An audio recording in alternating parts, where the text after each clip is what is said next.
र चाहिँ कसैको व्यक्तिको लागि तैँले बोल्नुहोस्, राष्ट्रको लागि बोल्दाखेरि जे होस् नि न्यायालयले पनि एकदम चाहिँ रिहाई गरेकोमा चाहिँ न्यायालयलाई पनि धन्यवाद छ। मेरो तर्फबाट पनि तिमीलाई धेरै धेरै धन्यवाद छ। ल एउटा बुवाको तर्फबाट खुसी हुनुहुन्छ बुवा तपाईँ? म खुसी छु, म खुसी छु। यो 12 दिनको बसाइ कस्तो रह्यो रमाजी? स्वागत छ है तपाईँलाई। हजुर धन्यवाद सबैजनालाई। अब रिहाई हुनुभएको छ, बधाई पनि छ होइन? अब कस्तो रह्यो भन्दा पनि अब हिरासतमा बस्नलाई त त्यति सहज थिएन, किनभने पहिलो अनुभव पनि हो र अब हिरासतमा बस्नलाई कसलाई पो मन लाग्छ र।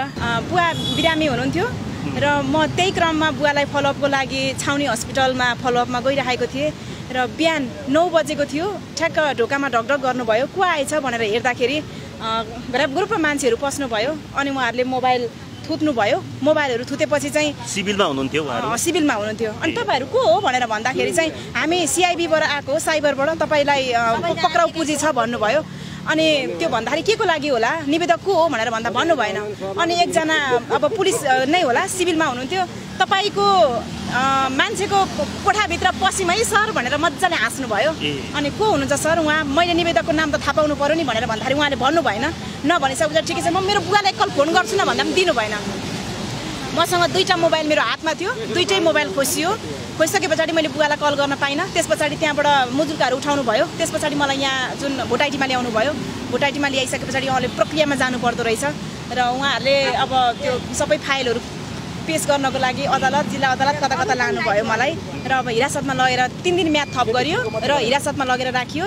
राखिसके पछाडि चाहिँ अब 3 दिन पछाडि मलाई चिन्नुहुने, मलाई माया गर्नुहुने र यो चेलीले चाहिँ नराम्रो बोलेको छैन है, किनभने मैले मेरो पेटभित्र मलाई दाना पानी देऊ र मेरो घर बनाइदेऊ भनेर मैले बोलेको हुँदै होइन। म आफ्नो गरी खाएर बसिरहेको मान्छे हो र त्यस कारणले गर्दाखेरि म यो जनताका लागि म न गृहमन्त्रीसँग मेरो कुनै पनि पर्सनल रिसिपिक र प्रधानमन्त्रीसँग पनि मेरो कुनै पनि रिसिपिक होइन। म एउटा अहिलेको युवा हो। मेरो प्रस्टेसन थियो, त्यो प्रस्टेसन हरेक युवामा छ र कोही मान्छे बोल्न सक्छन्, कोही मान्छे यही डरले बोल्दैनन्। म बोलेँ, म अगाडि आएँ र सबै मान्छेहरूले पेजमा मेरो भिडियो लगेर हालिन्थ्यो। त्यो भिडियोहरू मिलियनसम्म जान्थ्यो र मेरो अनुहार चाहिँ अगाडि टार्गेटमा आयो। त्यस कारणले मलाई यो राज्यले चाहिँ मलाई बन्द गरेर मलाई लगेर थुन्न सक्यो भने अरू युवाहरूको पनि मुख थुनिन सक्छ भनेर यो गरेको हो, तर्साएको हो। तर कुनै पनि व्यक्तिको लागि बोलेको होइन र मैले मेरो दाना पानीको लागि बोलेको होइन। मैले किनभने सबैजनाले बुझ्नु भएको छ, बुझ्नेले त बुझ्नु भएको छ, नबुझ्नेहरूलाई पनि आफै प्रधानमन्त्रीले भन्नुभएको छ म झोले हुँ भनेर। झोलेका झोलेहरूले चाहिँ अब पनि बुझ्न जरुरी छ, किनभने न्यायका लागि लड्नुपर्छ र कोही मान्छेले अन्याय गरेको छ भने त्यो विरुद्ध बोल्नुपर्छ। कसैको पकेट मनी भरेर होइन कि निष्पक्ष तरिकाले, जुन मलाई वकिलहरूले अहिले साथ दिनुभयो जसरी होइन, निष्पक्ष तरिकाले गरिदिनु भएको हो नि त। त्यस कारणले गर्दाखेरि अब मैले यो देशमा केही राम्रो हुनुपर्छ। जति पनि यो त्रिभुवन अन्तर्राष्ट्रिय विमानस्थल चाहिँ राजाले पर्यटक भित्राउनको लागि बनाएको त्रिभुवन अन्तर्राष्ट्रिय विमानस्थल अहिले हरेक युवा बेच्नको लागि बनाए जस्तो यो राज्यले गरेको छ। हरेक अहिलेका युवाहरू विदेशिएका छन्। त्यस कारणले मैले कोही पनि धेरै थोरै मान्छेको रहर होला, तर धेरै मान्छेको बाध्यता छ विदेशिनु। त्यस कारणले म आफै पनि भिजिट भिसामा 4वटा देश घुमेको छु र म आफै पनि ठगिएको व्यक्ति हो। जुन अहिले मैले मेरो मोडगणन्त्य कुरा गरेको होइन सर। जुन न्युजमा आयो अख्तियारले गएर छापा मार्दाखेरि एयरपोर्टमा हामीले गृह मन्त्रालयमा दैनिकी 50 लाख रुपियाँ बुझाउँछौँ भनेर न्युज आयो। न्युज आइसकेपछि म एउटा अहिलेको युवा, त्यस कारणले रवि लामिछानेसँग मेरो बार मैले रवि लामिछानेको कुरा उठाइरहँदाखेरि रवि लामिछानेलाई चाहिँ कुनै पनि उहाँ आफै गृहमन्त्री हुँदाखेरि रमेश लेखकज्यूले भन्नुभएको छ कुनै पनि मन्त्रीको बारेमा क्वेसन उठ्दाखेरि राजीनामा दिने र कानुनलाई सघाउने भनेर उहाँले भन्नुभएको छ। त्यो कुरा चाहिँ उहाँले पालना नगर्नु भएको भएर उहाँ यदि सच्चा हुनुहुन्थ्यो भने, उहाँ राम्रो हुनुहुन्थ्यो भने उहाँमा केही पनि कर्तुत थिएन र उहाँले ठग्नु भएको थिएन।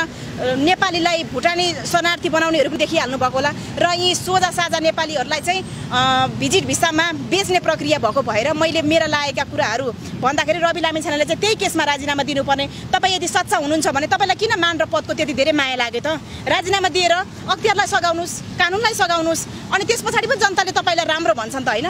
अब यो राज्यले जुन अहिलेको प्रधानमन्त्री हुनुहुन्छ केपी शर्मा ओली, उहाँले त जनताका लागि 2टा भए पनि राम्रो काम गर्नुभयो भने जनताले त उहाँलाई, म पहिला केपी शर्मा ओलीलाई भोट दिएको मान्छे हो। दर्शकवृन्द, यति बेला हामी काठमाडौँ जिल्ला अदालत अगाडि रहेका छौँ र यति बेला पछिल्लो समय सामाजिक सञ्जालमा बोलेकै भरमा प्रहरी नियन्त्रणमा जानुभएकी रमा बस्नेत 12 दिनपछि हिरासत मुक्त हुनुभएको छ। 30,000 धरौटीमा रिहा हुनुभएको छ। उहाँ चाहिँ खोटाङबाट चाहिँ सांसद हुँदै प्रधानमन्त्री हुन् र यस्ता रमा चाहिँ हरेक ठाउँमा जन्मिन र रमा जस्ता मान्छे हरेक ठाउँमा जन्मिन् भन्ने म चाहन्छु। म एउटा समाजसेवी भएको हैसियतले होइन, बोल्न पनि नहुने रहेछ झोलेहरूलाई। अब झोलेलाई झोले नभने कसलाई झोले भन्ने त हामीले नि भोट दिएर हामीले माथि कुर्सीमा पुर्याएकाले एउटा चाहिँ बच्चालाई चाहिँ लगेर जेलमा राख्छन्। 12 दिन जुन हिरासतमा बसिसकेपछिको अवस्थामा चाहिँ अभिव्यक्ति स्वतन्त्रता बोलिरहँदाखेरिको अवस्थामा चाहिँ भोलिका दिनमा अरू धेरै रमा बस्नेतहरू छन् जो चाहिँ आफ्नो अभिव्यक्ति स्वतन्त्रता राख्नुहुन्थ्यो। यद्यपि अहिले हिचकिचाउने स्थिति छ। ओहो पक्रिहाल्दो रहेछ, मुद्दा चलाइहाल्दो रहेछ, के गर्ने होला भन्ने जस्तो त्यो खालको मनमा डर छ नि। तपाईँ अहिले निस्किँदै गर्दाखेरि त्यो कुन अवस्थामा हुनुहुन्छ? एउटा निराशामा हुनुहुन्छ कि छैन? म के छु भने मलाई तर्साएर म तर्सिनको लागि र मैले कसैको स्वार्थको लागि बोलेको हुँदै होइन। मेरो नितान्त विचार मैले कसैले भन्देऊ भनेर कसैको लैलैमा लागेर बोलेको होइन। मेरो नितान्त विचारहरू चाहिँ मैले व्यक्त गरेको मेरो टिकटक आइडीबाट। अब अरूहरू जस्तो गरेर मैले सोसल मिडिया किनेर कसैलाई गएर भन्न सकिनँ। मेरो प्लेटफर्म जे थियो मैले त्यहीबाट सार्वजनिक गरेको हो र मैले त्यसमा त्यस्तो अपशब्द त्यति धेरै गाली गलोज गरे जस्तो लाग्दैन, त्यति धेरै मानहानि गरे जस्तो लाग्दैन होइन। टार्गेट गर्नुभयो कि भन्ने यस्तो कुरा? व्यक्ति टार्गेट यस्तो हो नि त सर, कुनै पनि व्यक्तिको टार्गेट होइन। त्यो भनेको एउटा संस्था हो। प्रधानमन्त्री मन्त्रीहरू सबैजना त्यो व्यक्तिमा गनिँदैनन् सर। व्यक्ति भनेको मैले एउटा सार्वजनिक पद धारण गरेका व्यक्तिहरू हुन् र उनीहरूको त्यो एउटा मैले व्यक्तिलाई किटाडी गरेको भन्दा पनि मैले भने नि न रमेश लेखकसँग मेरो केही पनि दुश्मनी छैन, प्रधानमन्त्रीसँग पनि केही छैन, गगन थापासँग पनि मेरो पर्सनल दुश्मन केही पनि छैन। मैले मेरो फ्रस्ट्रेसन पोखेको, मैले अपेक्षा गरे जति केही पनि काम पाइनँ। त्यस कारणले गर्दा मैले मेरो फ्रस्ट्रेसन मात्र पोखेको हो र मैले अब मलाई यसरी थुन्यो भनेर भोलि नबोल्ने भन्ने चाहिँ हुँदैन। तर बोल्न त म यो आवाज बोल्छु नै, तर कुन तरिकाले बोल्छु भन्ने कुरा चाहिँ म विचार गरेर आफूलाई मन लागेको कुरा चाहिँ अझै पनि व्यक्त गर्छु र अझै पनि राख्छु मेरो टिकटक प्लेटफर्ममा। आङ्कलन गरेका छन् जस्तो पछिल्लो समय जुन प्रधानमन्त्री गृहमन्त्रीज्यू विरुद्धका जुन तपाईँका कुराहरू आए, तपाईँ राष्ट्रिय स्वतन्त्र पार्टीको एउटा सक्रिय कुनै पदमा हुनुहुन्छ कि भन्ने आङ्कलन पनि छ? एउटा सदस्यता पनि छैन सर। म एउटा सदस्यता पनि छैन। मलाई हरेक मान्छेहरूले फोन गरेर एउटा सदस्यता मात्रै भए पनि लिदेऊ न, तिमी यति धेरै बोल्छौ राष्ट्रिय स्वतन्त्र पार्टीको लागि, तिमीले यति धेरै हरेक मान्छेहरूले। किनभने अहिले त हजुरहरूलाई थाहा छ नि, अहिले पनि मान्छे बुझ्ने भए भनिन्छ, विकसित देश भनिन्छ, कति धेरै मान्छेले बुझेका छन् भनिन्छ र पनि अहिले 500 रुपियाँ पैसा र मासु भातमा बिक्ने मान्छेहरू हरेक छन्। किनभने काठमाडौँको मान्छे नबिक्लान् तर डडेलधुराका मान्छे बिक्दैनन् त। 10,000 पैसा दियो भने एउटा भोटमा बिक्दैन। मेरो यही कुरा हो कि कोही पनि तपाईँको घरबाट तपाईँको बुवा उठ्नुहुन्छ भने पनि तपाईँले दिएको मत खेर नजाओस्। सही र गलत छुट्याएर मत दिनुहोस् है। तपाईँले दिएको मत तपाईँलाई रिग्रेट फिल नहोस्, मैले छ्याट बिचै दिएछु भन्ने नहोस्। राम्रो मान्छेलाई मत दिनुहोस् र यो देशमा जसले राम्रो गर्छ त्यसको लागि तारिफ त गर्नै पर्यो हो कि होइन। उसलाई थोरै भए पनि हौसलाले गर्दा अझ प्रोत्साहन भएर राम्रो काम गर्नको लागि उसलाई त्यति भए पनि हुन्छ नि त। नराम्रो गरेलाई त खबरदारी गर्छु त सर। म भोटर हो, मैले मन लागेको कुरा बोल्न पाउँछु र कतिसम्म बोल्ने नबोल्ने भन्ने चाहिँ हजुरले भनिहाल्नुभयो हिरासतको बसाइ कस्तो भयो भनेर। त्यो अनुभवहरू बटुले के बोल्नु हुँदो रहेछ, के बोल्नु थोरै शब्द हजुर धेरै अनुभवहरू भयो। कति कुराहरू जानेको थिइनँ। म एउटा शिक्षित विद्यार्थी चाहिँ हुँ तर कानुन विज्ञ थिइनँ।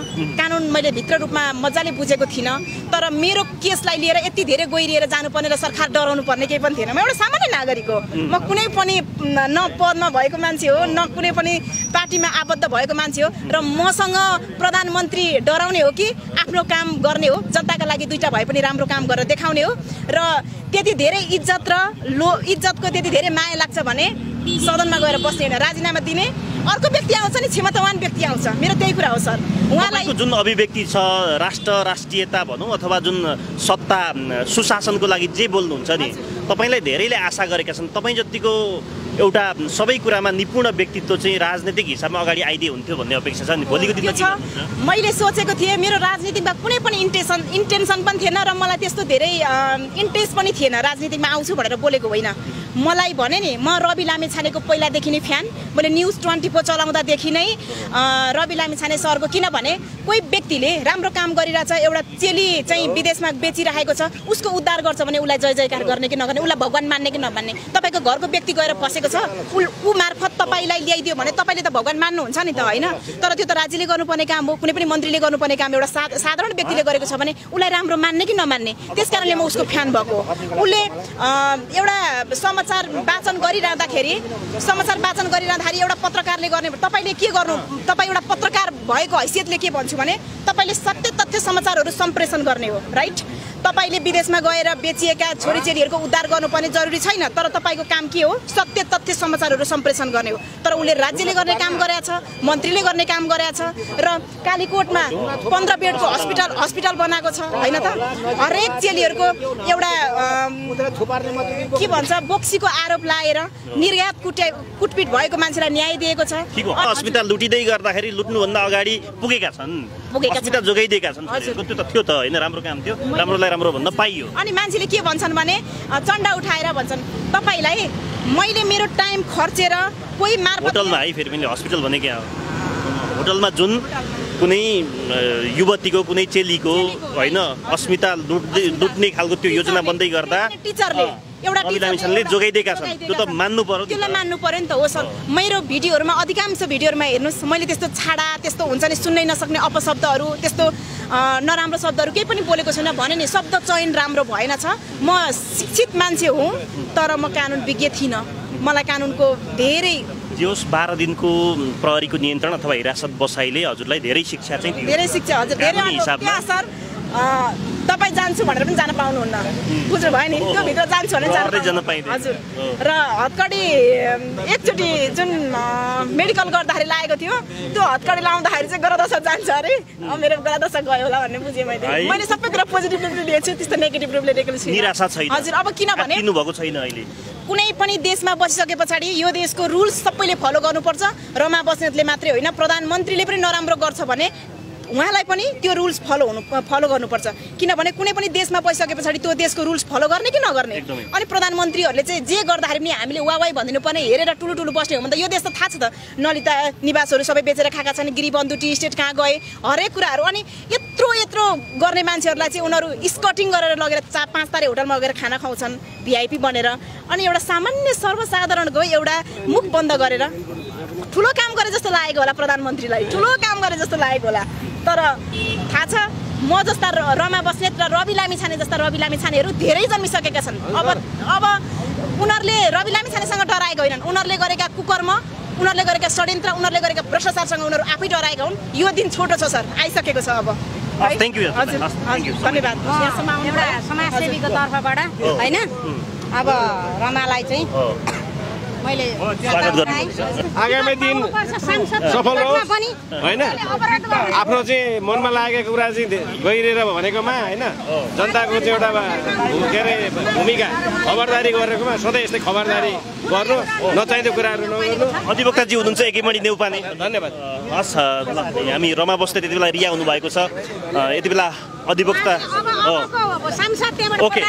अधिवक्ताजी हुनुहुन्छ एकेमणि नेउपाने सर नमस्ते नमस्कार नमस्कार जसरी रमा बस्नेतज्यू 12 दिनपछि रिहाई हुनुभएको छ 24 घण्टा अगाडि मात्र एकजना युवा पनि यस्तै प्रकृतिमा अभिव्यक्ति राखेकै भरमा सामाजिक सञ्जालमा बोल्दैकै भरमा उहाँ पनि नियन्त्रणमा आउनुभएको थियो यसै गरी धरौटीमा छोड्नु भयो यो श्रृङ्खला अब रमा बस्नेतमा आएर टुङ्गिँदै छ कि यो निरन्तरता हुँदैछ सर विराटनगरबाट हिजो ल्याएको छ एकजना चितवनबाट पनि हिजो ल्याइ पुर्याएको छ यो राज्यले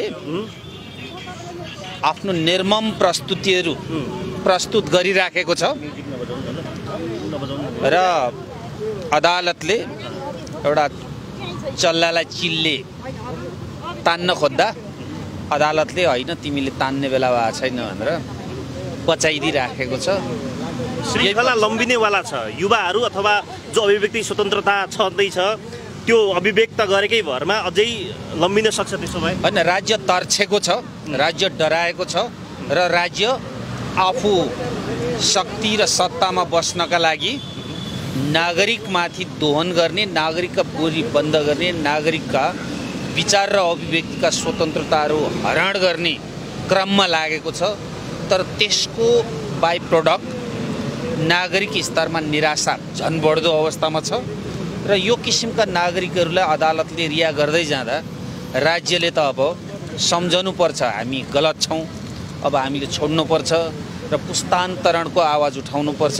अब हामीले यो जे गरिरहेछौँ त्यो गलत रहेछ भनेर राज्यले सचिएन भने यो देश हिजो जसरी हामी सुन्थ्यौँ नि बङ्गलादेशको कुरा, पाकिस्तानको कुरा होइन, अनि विभिन्न अरू देशहरूको कुरा, त्यो किसिमले नागरिकमा पुरै फ्रस्ट्रेसन भएर श्रीलङ्काको जस्तो अवस्थामा नागरिकहरू उठेर यो देशका राज्य सत्ता सञ्चालकहरूलाई घिसार्ने अवस्था आउँछ कि भन्ने मलाई डर लागिरहेको छ। त्यो नआओस् भनेर म यिनीहरूसँग बिन्ती गर्दैछु।